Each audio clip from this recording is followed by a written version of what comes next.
Steph was unbelievable Saturday evening. And it wasn't just that he was getting beat up the whole game, and it wasn't just that the Rockets understood if we can somehow contain him, the Warriors have no other offense. It was his just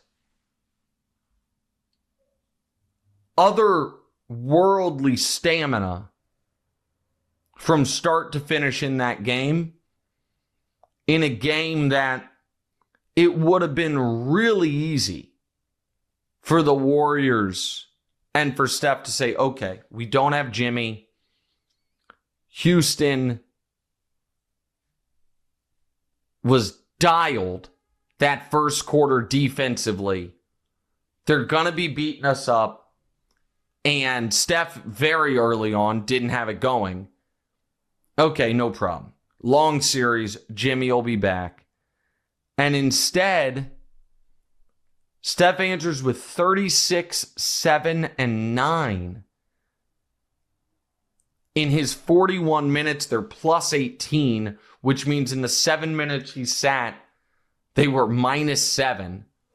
They needed one other guy to show up offensively. They got two other guys to show up offensively. Gary Payton II and obviously Buddy hit the huge threes.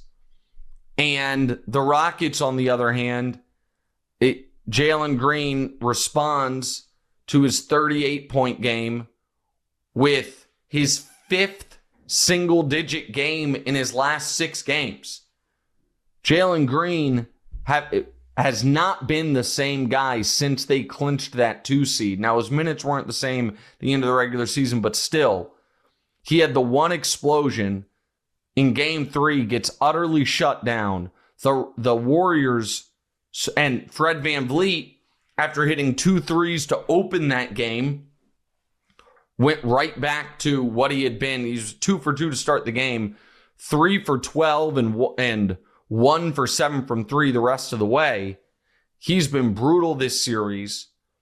Şengün not quite involved enough and probably should have been playing more minutes. I know he had some foul trouble. But the Warriors' plan of Amen Thompson, take all the shots you want, buddy. We don't care if they're from 7 feet, has been great.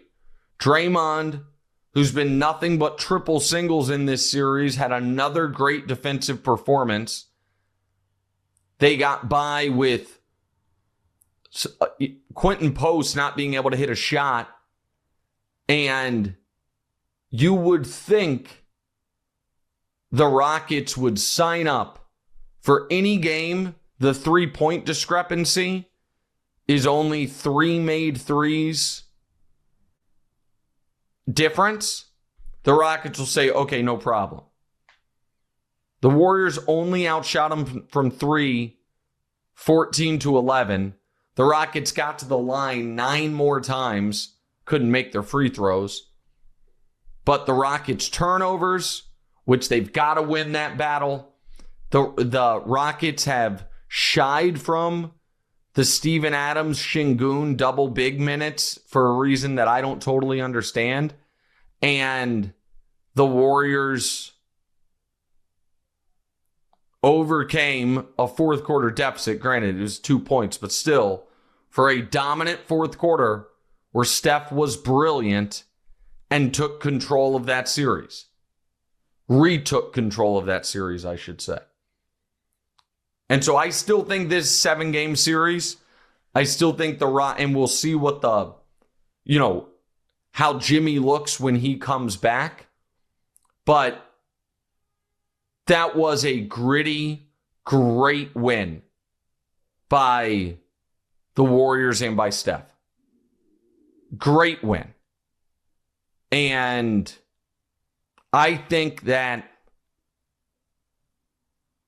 it's Steph or Ant for who's been the best player this postseason.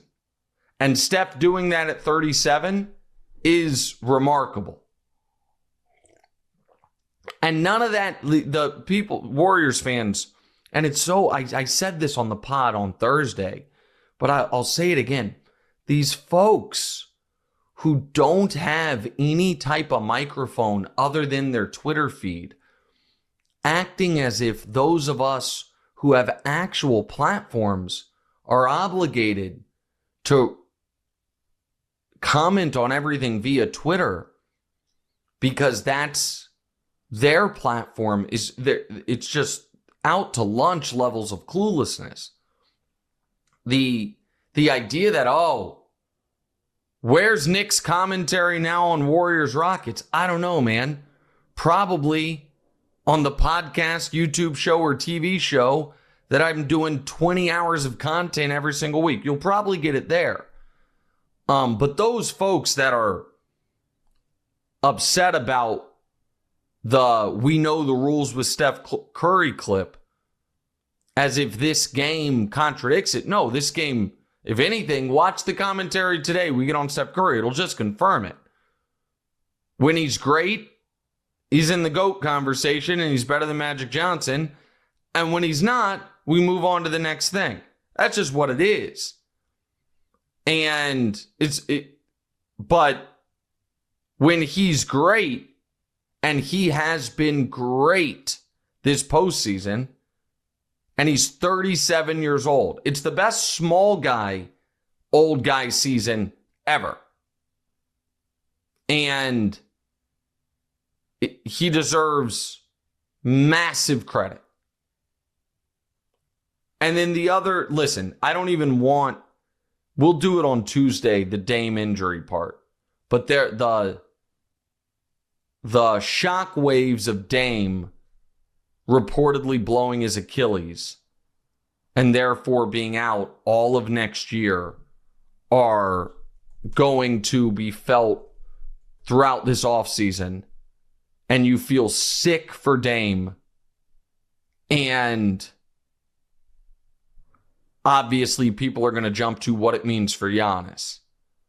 Dame has a 2-year, $112 million contract extension that has not started yet. Starts next season. So Dame will be fine money-wise, but you worry about, obviously, what this means for an all-time great player's career. So we'll do more of that tomorrow. The other story from the weekend is the Clippers' furious fourth quarter comeback in a game much like the Laker game, where it was like, listen, we trust these 5 guys. We're playing these 5 guys for the Nuggets. And those 5 guys ran out of gas at the end. But thanks to, and I thought in a game, Joker was awesome. I mean, he hit 36, 21, and 8. 36, 21, and 8. I thought Joker's decision on that last possession of, I don't care if it's a good shot or not, I'm taking it, was very un-Joker-like. Maybe you have that luxury because it's a tie game more so than otherwise. I was shocked by that decision when it was clear it wasn't going to be a good look. But maybe he was like, man, Jamal doesn't have it tonight. Porter's injured. And I mean, Porter played tough and played well through the injury. And you're not going to trust Christian Brown in that spot, and Aaron Gordon you're not going to want to play for. I get it. So maybe it's more reasonable than I thought. But the Aaron Gordon buzzer-beating dunk to tie a series rather than go down 3-1 is really the stuff of legends. And it is such a stomach punch for the Clippers in a game that it looked like they were going to. It was such a weird game in that the first half is back and forth the whole time, as tightly contested as you get. Denver then absolutely blitzes them in the second half to be up 20 going into the fourth quarter of a playoff game. Up 20. And the Clippers then more than chip away the Clippers, thanks to a great Norman Powell game, Zubac doing his thing on the offensive end, even though he got absolutely crushed on the other end. Some timely plays by Kawhi. You saw playoff James Harden show up a bit. And despite the fact that the Nuggets were basically telling Chris Dunn, shoot all you want, buddy, we're not worried about you. Clippers still in position to steal it. And that play by Aaron Gordon changes the entire complexion of that series. And now, listen, maybe you can say, oh, well, the Nuggets could have won in overtime. They could have won in overtime, but they were so gassed. It's the same way I felt once the Lakers went down 3 with 10 seconds left yesterday. When Ant makes both those free throws, the game's over. Because even if Austin makes that shot, the Lakers were on fumes. And you just felt like that game was going to be a wrap in overtime. And that's how I felt when I saw Jokic put up that shot. It's like, okay, well, they're going to lose. Aaron Gordon, by maybe 1/100th of a second, saves them. And now we have a great series there in Oklahoma City, which I know this is going to sound shitty and Oklahoma City fans are going to be upset. As unimpressive in a sweep as I can remember, it just didn't look the last couple games the way you would have wanted it to look. But maybe they felt correctly like, man, we can play our C- game and Memphis still can't take a game from us. And they were right. So now you're going to have Oklahoma City resting and chilling, watching what is going to be a 7-game slugfest between the Clippers and the Nuggets. All right, this was a little cathartic. I can't say I feel better, but maybe a little bit, I don't know, less anxious about what was a what-if weekend for the Los Angeles Lakers, LeBron and Luka. And we'll see how they look on Wednesday, but I'll remember this weekend as the weekend when the Lakers' championship hopes went to die. And God, nothing would make me happier than a month from now, folks sending me this clip. Oh, you lost faith. Look at them now. I've never wanted to be wrong about a take more than I want to be wrong about this one. But it feels like the Lakers' season ended this weekend. And it shouldn't have.